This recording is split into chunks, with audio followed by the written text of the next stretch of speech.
Hello my dear student, welcome back to my YouTube channel Subhash study centre.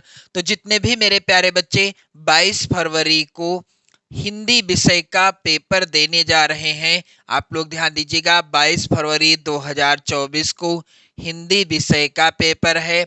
तो जितने भी मेरे प्यारे बच्चे कक्षा 10 के विद्यार्थी हैं, आप लोगों के लिए मैं लेकर के आ चुका हूं यहाँ पर हिंदी विषय का मॉडल पेपर। और यदि आप इस मॉडल पेपर को तैयार कर लेते हो तो आप 70 में से 70 अंक बिल्कुल पक्का पाओगे। जी हाँ मेरे प्यारे बच्चों, इस मॉडल पेपर के सभी प्रश्नों को यदि आप तैयार कर लेते हैं तो मैं वादा करता हूं कि यहां से आपके 70 में से 70 अंक पूरे पूरे मिल जाएंगे। मेरे प्यारे बच्चों, यहाँ पर जो मॉडल पेपर है हिंदी विषय का मॉडल पेपर है, और इसके अंतर्गत जितने भी प्रश्न हैं उनके अतिरिक्त भी जो महत्वपूर्ण प्रश्न आपकी बोर्ड परीक्षा में आ सकते हैं, सभी प्रश्नों को मैं आपको बताने वाला हूं इस वीडियो में।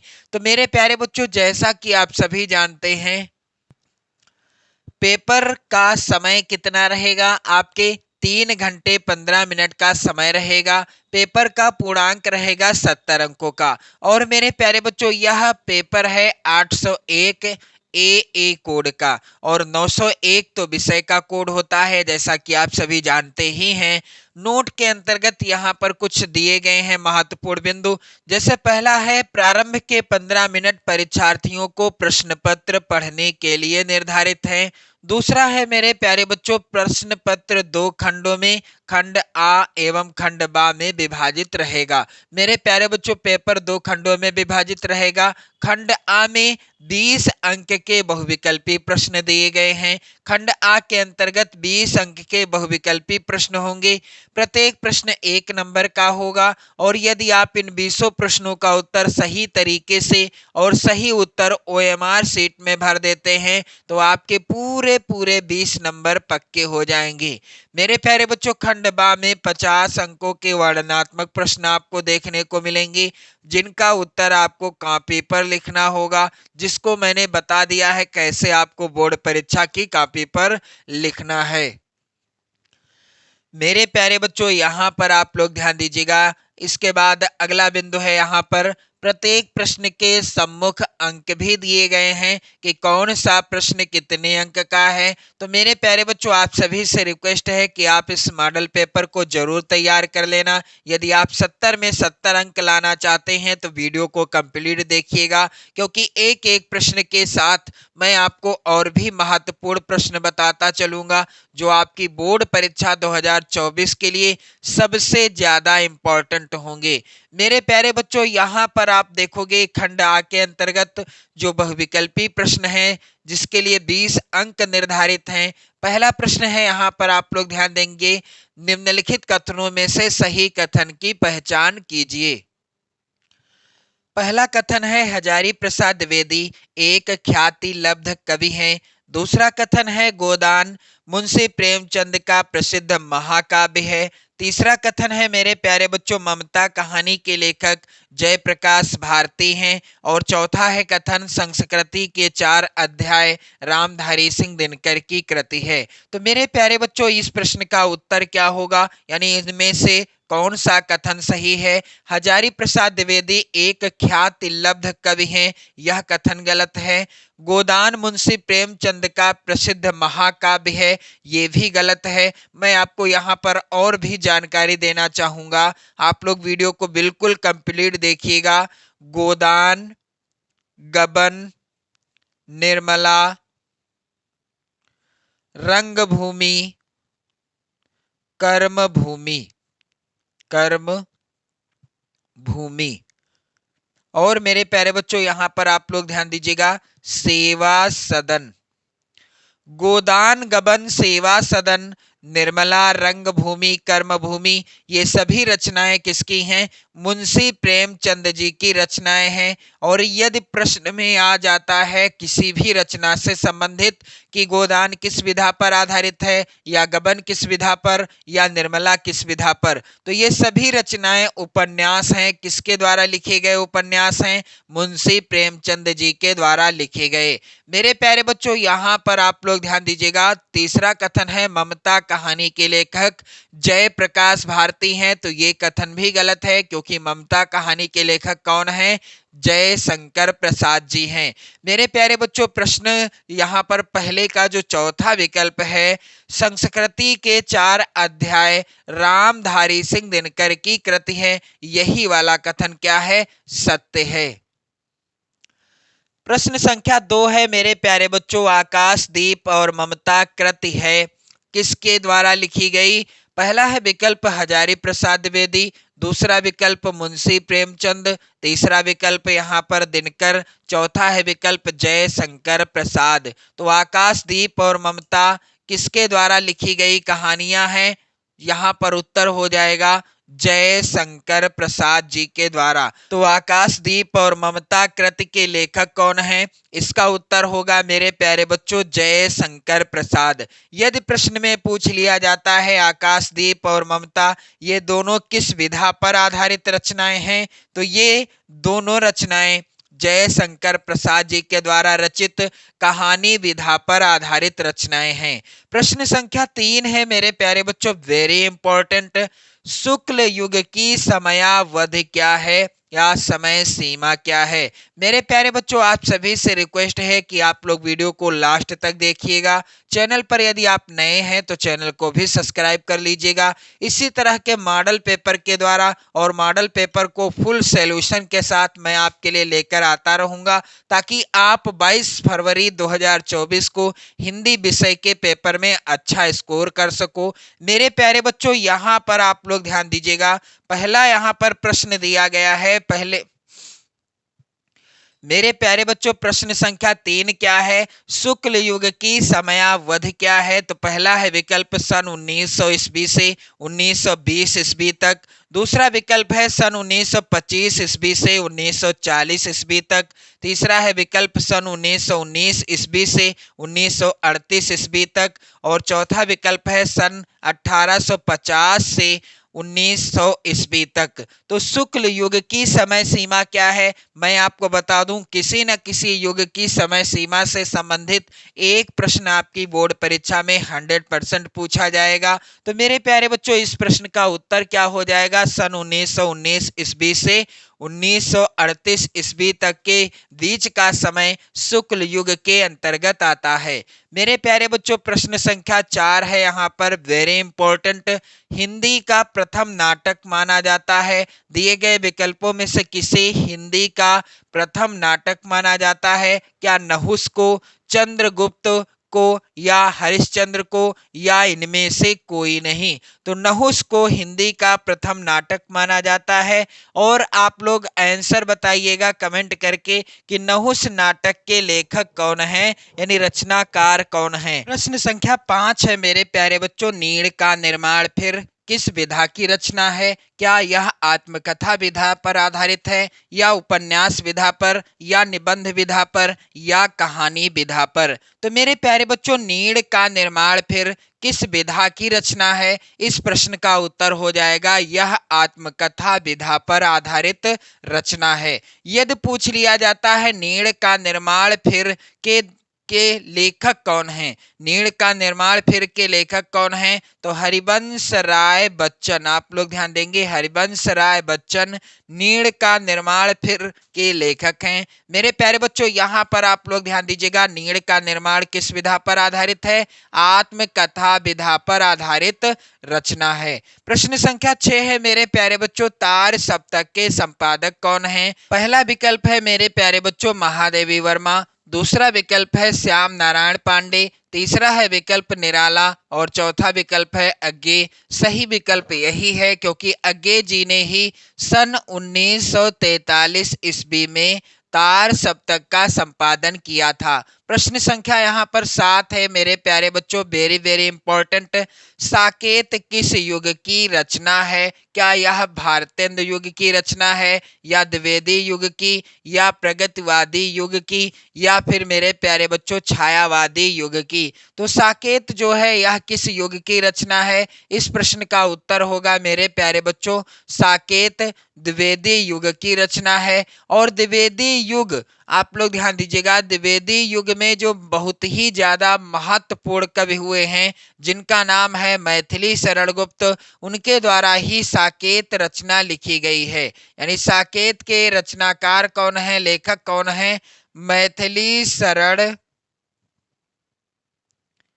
गुप्त। मैथिली शरण गुप्त जी हैं साकेत रचना के रचनाकार। अब मेरे प्यारे बच्चों, मैथिली शरण गुप्त को एक राष्ट्र कवि की उपाधि से सम्मानित किया गया। यदि प्रश्न में पूछ लिया जाता है राष्ट्र कवि की उपाधि से किसे सम्मानित किया गया था, तो उत्तर हो जाएगा मैथिली शरण गुप्त। यदि प्रश्न यहाँ पर आप देख रहे हैं साकेत किस युग की रचना है, तो यह द्विवेदी युग की रचना है। प्रश्न संख्या 8 है मेरे प्यारे बच्चों, रीतिकाल की समय सीमा क्या है?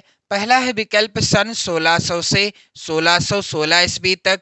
दूसरा विकल्प है सन 1800 से 1818 ईस्वी तक। तीसरा विकल्प है सन 1643 से 1843 ईस्वी तक। चौथा है विकल्प सन 1616 से 1632 ईस्वी तक। तो रीतिकाल की समय सीमा क्या है? इस प्रश्न का उत्तर होगा सन 1643 से 1843 ईस्वी तक के बीच का समय रीतिकाल की समय सीमा के अंतर्गत आता है। प्रश्न संख्या 9 है, राम की शक्ति पूजा के रचनाकार कौन है? मेरे प्यारे बच्चों, यहाँ पर दिए गए विकल्प इस प्रकार से हैं: सूर्यकांत त्रिपाठी निराला। दूसरा है विकल्प महादेवी वर्मा। तीसरा विकल्प है सुमित्रा नंदन पंत। और चौथा विकल्प है रामधारी सिंह दिनकर। तो राम की शक्ति पूजा के रचनाकार हैं, यहाँ पर उत्तर हो जाएगा सूर्यकांत त्रिपाठी निराला जी। प्रश्न संख्या यहाँ पर 10 है, वेरी वेरी इंपॉर्टेंट। करुण रस का स्थायी भाव क्या है? क्या रति है, शोक है, क्रोध या फिर भय? तो करुण रस का स्थायी भाव क्या है मेरे प्यारे बच्चों? यहाँ पर आप लोग ध्यान दीजिएगा, करुण रस का स्थायी भाव है शोक। करुण रस का स्थायी भाव क्या है? शोक है। और रति किस रस का स्थायी भाव है? रति है श्रृंगार रस का स्थायी भाव। किसका मेरे प्यारे बच्चों? श्रृंगार रस का स्थायी भाव है। और साथ ही क्रोध, यहाँ पर आप लोग ध्यान दीजिएगा, रौद्र रस का स्थायी भाव है।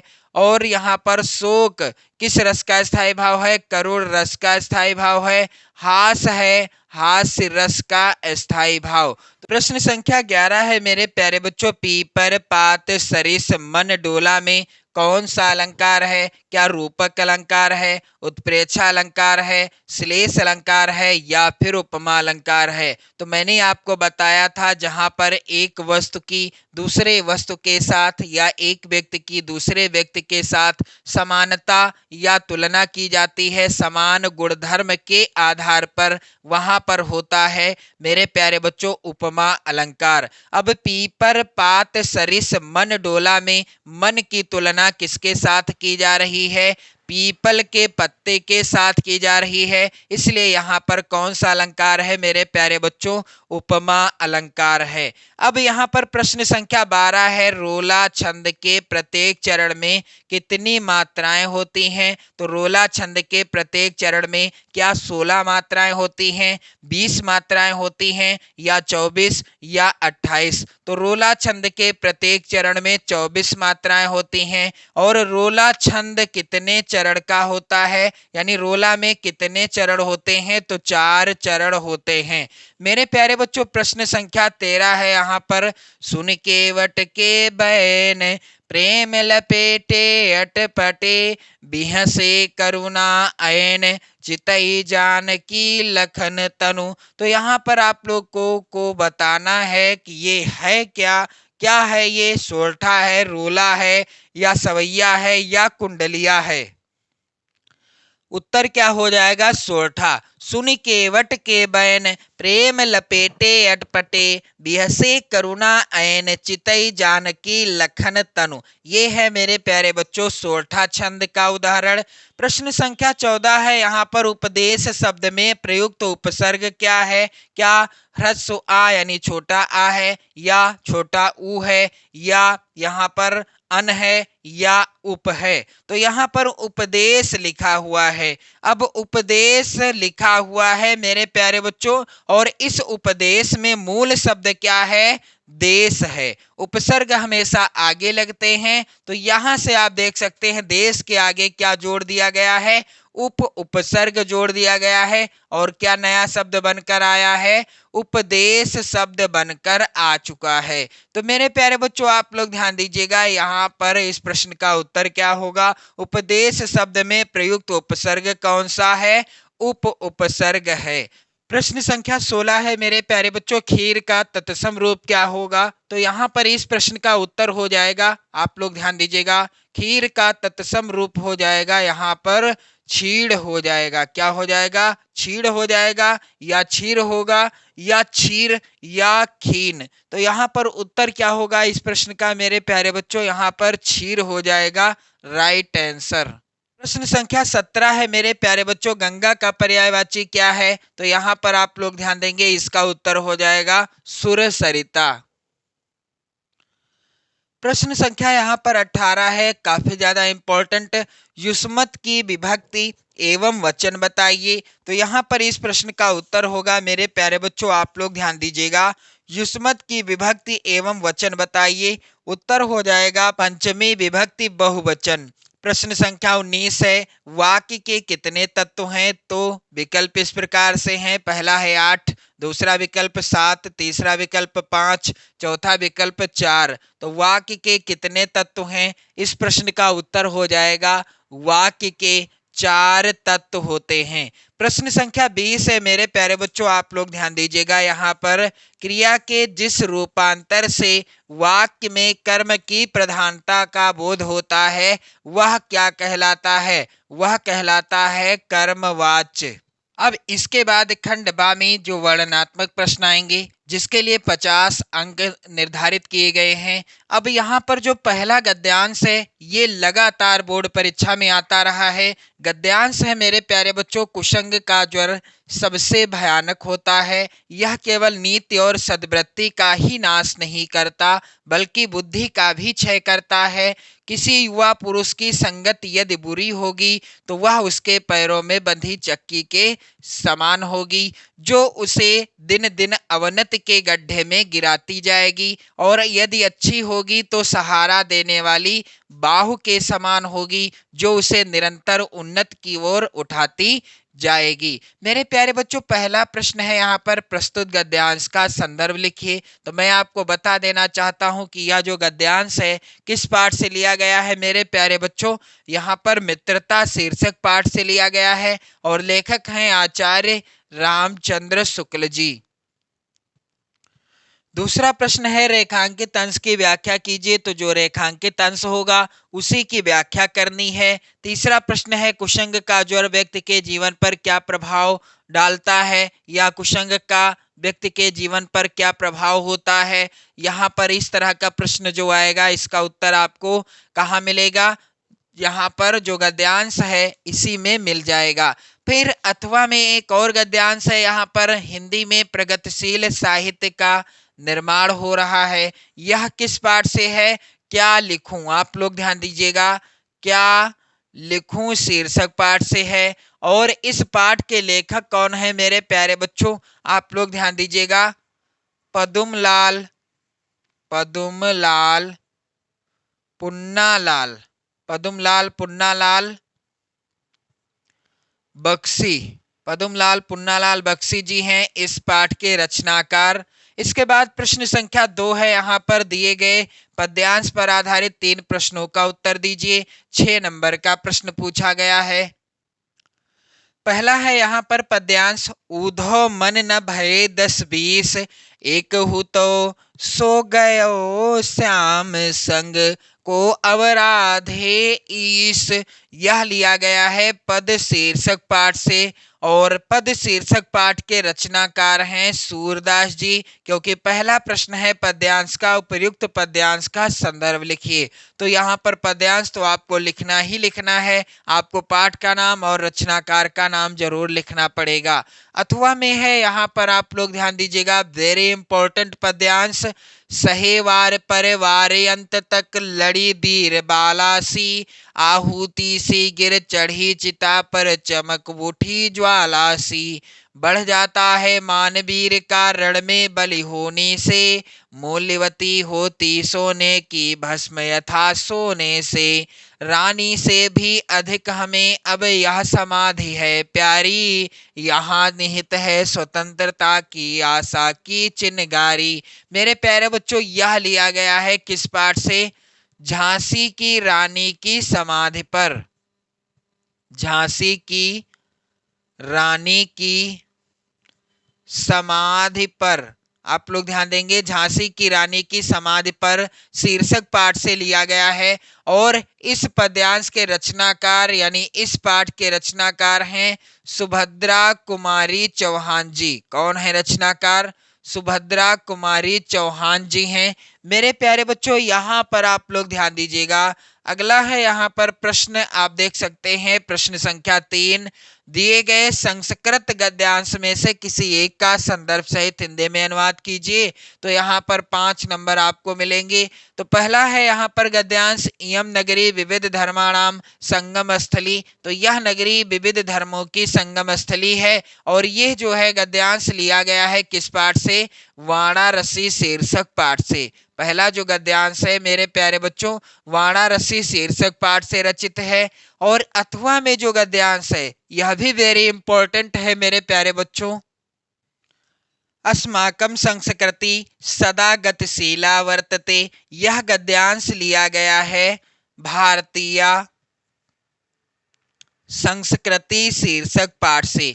मेरे प्यारे बच्चों, आप लोग ध्यान दीजिएगा। प्रश्न संख्या 4 है, दिए गए संस्कृत पद्यांश में से किसी एक का संदर्भ सहित हिंदी में अनुवाद कीजिए। 5 नंबर इसके लिए आपको मिलेंगे। तो मानम हित्वा प्रियो भवति, क्रोधम हित्वा न सोचति, कामम हित्वार्थवान भवति, लोभम हित्वा सुखी भवेत। मेरे प्यारे बच्चों, जीवन सूत्राणि शीर्षक पाठ से लिया गया है पहला वाला श्लोक। अथवा में है यहाँ पर आप ध्यान दीजिएगा, नीर चीर विवेके हंसालस्यम त्वमेव तनुषे चेत। यह जो है किस पाठ से रचित है? अनयोक्ति अनयोक्ति विलासा शीर्षक पाठ से लिया गया है प्रस्तुत दोहा।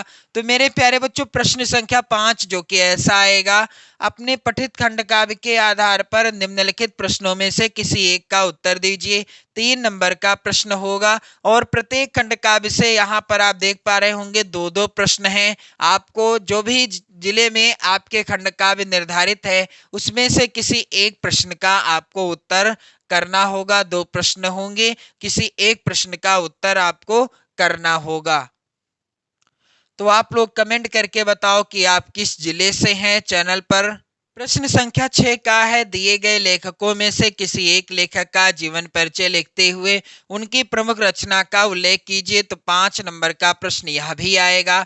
आचार्य रामचंद्र शुक्ल, पद्मलाल पुन्नालाल बख्शी और डॉक्टर राजेंद्र प्रसाद। आप लोग इन सभी जीवन परिचय को जरूर तैयार कर लो। 100% आपकी बोर्ड परीक्षा में पूछने को देखने को मिलेगा। प्रश्न यहाँ पर अगला है, आप लोग ध्यान दीजिएगा। दिए गए कवियों में से किसी एक कवि का जीवन परिचय देते हुए उनकी एक प्रमुख रचना का उल्लेख कीजिए।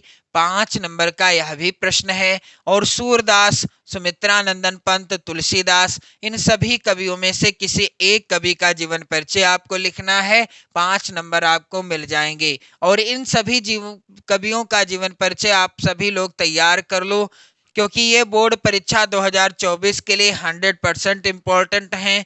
प्रश्न संख्या 7 है, अपनी पाठ्य पुस्तक में से कंठस्थ कोई एक श्लोक लिखिए जो इस प्रश्न पत्र में ना आया हो। तो वही श्लोक आप लिखेंगे जो पेपर में ना पूछा गया हो। मेरे प्यारे बच्चों, यहाँ पर आप लोग ध्यान दीजिएगा, इसके लिए 2 अंक निर्धारित हैं। प्रश्न संख्या 8 है, निम्नलिखित प्रश्नों में से किन्हीं 2 प्रश्नों का उत्तर संस्कृत में दीजिए। तो आप लोग मेरे प्यारे बच्चों ये सभी प्रश्न जरूर तैयार कर लेना। कुत्र मरणम मंगलम भवति, चंद्रशेखरः कः आसीत और वीरः केन पूजते। मेरे प्यारे बच्चों, प्रश्न संख्या यहाँ पर 9 है, आप लोग ध्यान दीजिएगा। निम्नलिखित में से किसी एक विषय पर निबंध लिखिए। तो विद्यार्थी और अनुशासन वेरी इंपॉर्टेंट निबंध दिए गए हैं यहाँ पर, आप लोग इन निबंधों को जरूर पढ़ लेना, तैयार कर लेना। विज्ञान अभिशाप या वरदान, भ्रष्टाचार कारण एवं निवारण, प्रदूषण की समस्या और समाधान। 100% की गारंटी मैं ले सकता हूं आप सभी से कि इस बार 2024 में यह निबंध जरूर पूछा जाएगा। प्रश्न संख्या 10 है, छात्रवृत्ति के लिए अपने प्रधानाचार्य को एक पत्र लिखिए, अथवा शहर की सफाई है तो अपने शहर के मुख्य नगर अधिकारी को पत्र लिखिए। 4 नंबर का आएगा इस बार 2024 की बोर्ड परीक्षा में। तो आप लोग वीडियो को ज्यादा से ज्यादा लाइक कर दें, शेयर कर दें, अपना और अपने परिवारजनों का विशेष ध्यान रखते रहें, पढ़ते रहें, मस्त रहें, स्वस्थ रहें। और इसी पैटर्न के कई मॉडल पेपर की वीडियो देखने के लिए आप चैनल को भी सब्सक्राइब करें और जय हिंद जरूर लिखकर भेजें। मेरे प्यारे बच्चों, पढ़ते रहिए, मस्त रहिए, स्वस्थ रहिए। जय हिंद।